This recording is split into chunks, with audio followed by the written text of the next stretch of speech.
الحمد لله وحده والصلاة والسلام على من لا نبي بعده أما بعد فأعوذ بالله من الشيطان الرجيم بسم الله الرحمن الرحيم قال الله تبارك وتعالى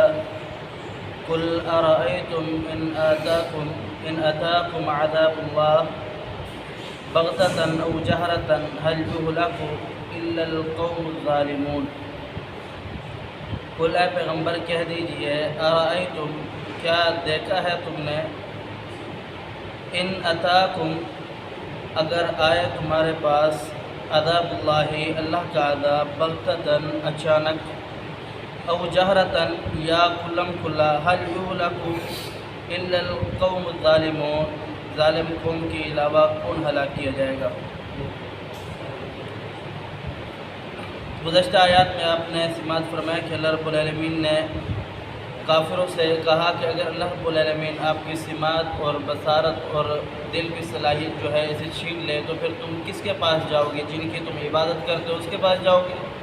یہ تمہیں دے سکتے ہیں وہ ساری چیزیں جو تمہیں اللہ رب العالمین نے دی ہے۔ اس آیات میں اللہ رب العالمین اس سے بڑھ کر کے مزید کافروں کو ڈرا رہا ہے اور دھمکی دے رہا ہے کہ اگر تم اللہ رب العالمین کے عذاب کی تمنا کرتے ہو، پیچھے آپ نے سنا کچھ آیات پہلے کہ انہوں نے کہا کہ اگر ہم حق پر نہیں ہیں، اگر ہم جھوٹے ہیں، اگر ہم ظالم ہیں تو پھر ہم پر اللہ رب العالمین کی طرف سے عذاب کیوں نازل نہیں ہوتا، پھر ہمیں رب تعالیٰ برباد کیوں نہیں کر دیتا؟ تو اللہ رب العالمین اس کا جواب دے رہے، بیان فرمایا کہ اے نبی آپ ان سے کہہ دے کہ اگر آپ کے اوپر اللہ رب العالمین کا عذاب آ جائے بغتتاً بغتہ کہتے ہیں ایسے عذاب کو کہ جو اچانک آئے، بعض مفسرین نے یہاں مراد لیا ہے کہ رات کی تاریکی میں آئے، جس کی کوئی پیشن گوئی نہ کی گئی ہو تو اچانک آ جائے، او جہرتاً یا پھر جس جہرہ کہتے ہیں ایسے عذاب کو جو کھلم کھلا یعنی جس کی پیشن گوئی کی گئی ہو کہ یہ عذاب اس طریقے آئے گا، جس کے مطلب آثار نظر آ چکے ہوں، یا پھر ان دونوں سے مراد دن کا عذاب لیا گیا ہے۔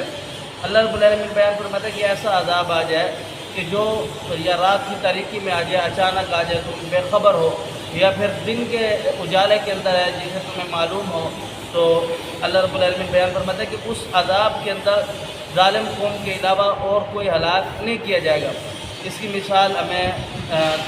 دیگر انبیاء کرام علیہ السلام جو گزرے ہیں ان کی سنت سے ملتی ہے۔ جناب نوح علیہ السلام انہوں نے 950 سال تبلیغ کی، چند لوگ تھے جو ان کے ساتھ ان کے اوپر ایمان لے کر گئے، باقی جتنے بھی لوگ تھے نافرمان تھے۔ اب اس کے بعد جناب نوح علیہ السلام کو اللہ رب العالمین نے حکم دیا کہ آپ ایک کشتی تیار کریں، آپ اس جگہ سے نکل جائیں، اللہ رب العالمین اس جگہ کو تباہ و برباد کر دے گا۔ یعنی جو ایمان والے لوگ تھے اللہ رب العالمین انہیں علیحدہ کر دیا۔ اس طریقے سے قوم لوط کا ذکر ملتا ہے قرآن پاک کے اندر، اللہ رب العالمین نے انہیں بھی ایسا عذاب دیا، اور جو ان کے اندر ایمان والے لوگ تھے انہیں اس جگہ سے کہا کہ آپ دور چلے جائیں، پھر اللہ رب العالمین نے ان کے اوپر پتھر برسایا اور انہیں ایسا سخت عذاب دیا جو دنیا کے لیے عبرتناک سبق بن گیا۔ تو یہاں اللہ رب العالمین بیان یہ فرمانا چاہ رہا ہے کہ اگر ہم چاہیں تو آپ یہ نہ سمجھیں کہ اگر ہم عذاب دیں گے، اجتماعی عذاب دیں گے تو پھر مسلمان اور کافر دونوں ساتھ رکھ لے جائیں گے، ایسا نہیں ہے۔ اللہ رب العالمین چاہے تو اللہ رب العالمین کی شان قدرت بہت بڑی ہے، اللہ رب العالمین اس طریقے سے علیحدہ کر سکتا ہے۔ جو مومنین ہیں اللہ رب العالمین کو ماننے والے ہیں انہیں عذاب نہیں دے گا، ہاں البتہ وہ لوگ جو اللہ رب العالمین کے نافرمان ہیں انہیں ضرور عذاب دے گا۔ یہاں اللہ رب العالمین نے انہیں ایک دھمکی دی ہے کہ ایسا ہو سکتا ہے، آپ اس وہم و گمان میں نہ رہے کہ ہم ان کے آڑ میں بچتے رہیں گے اور جو ہمارا دل کرے گا ہم کرتے رہیں گے۔ اللہ پاک سمجھنے عمل کی توفیق دے۔ قول قولی ھذا استغفر اللہ لی و لکم ولسائر المسلمین۔